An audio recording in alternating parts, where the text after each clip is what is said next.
الذين يقاتلون في سبيله صفا كأنهم بنيان مرصوص صدق اللہ وصدق رسولہ النبی الکریم۔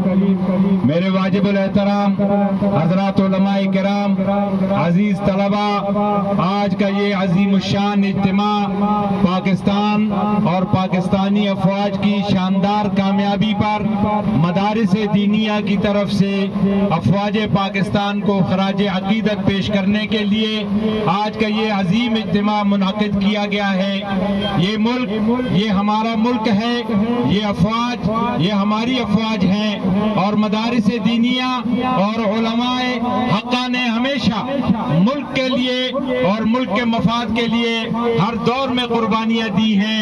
اگرچہ ہمیں شکوے بھی ہیں، اگرچہ ہمیں گلے بھی ہیں، اور شکوہ اور گلہ ہمیشہ اپنوں سے ہوتا ہے، غیروں سے شکوہ نہیں ہوتا۔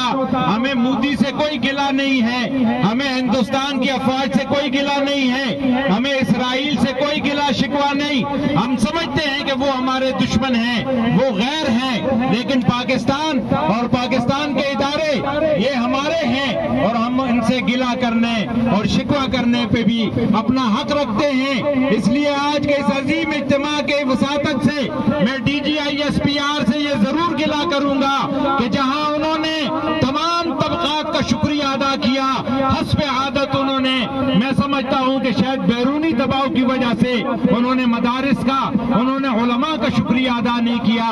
ہم DGISPR سے کہنا چاہتے ہیں کہ دبنے کی ضرورت نہیں ہے۔ انشاءاللہ پاکستان کے یہ سرفروش، پاکستان کے یہ جان باز، یہ مدارس دینیہ کے 35 لاکھ طلباء انشاءاللہ آپ کی پشت پر موجود ہیں، اور آپ کی عزت کے لیے، آپ کی بقا کے لیے انشاءاللہ یہ مدارس دینیہ کے طلباء جس طرح اس سے قبل بھی انہوں نے اسلام کے لیے، مسلمانوں کے لیے اپنی جانوں کو لڑایا، انشاءاللہ پاکستان اور پاکستان کے دفاع کے لیے بھی اپنی جانوں کو لڑاتے رہیں گے۔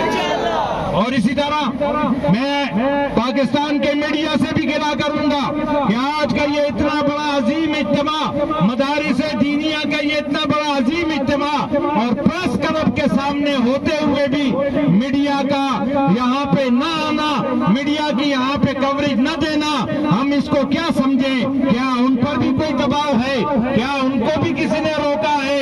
ہم نے ثابت کیا ہے کہ یہ ملک ہمارا ہے، اور اس کے لیے انشاءاللہ ہماری جانیں بھی حاضر ہیں۔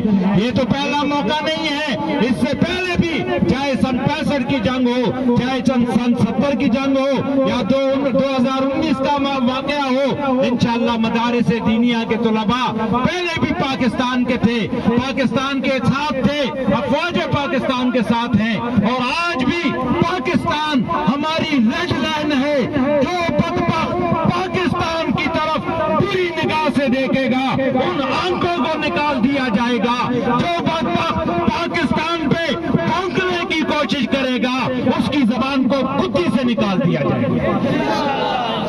اس لیے ہم اپنے افواج پاکستان کو یہ یقین دلاتے ہیں کہ انشاءاللہ پاکستان کے یہ مجاہد، پاکستان کے یہ 35 لاکھ مدارس دینیہ کے یہ سرفروش انشاءاللہ اس ملک کی حفاظت کے لیے، اس ملک کی بقا کے لیے، اس ملک کی ترقی کے لیے، اس ملک کی خوشحالی کے لیے ہم آپ کے شانہ بشانہ ہیں۔ اللہ ہم سب کا حامی و ناصر ہو۔ وآخر دعوانا ان الحمدللہ رب العالمین۔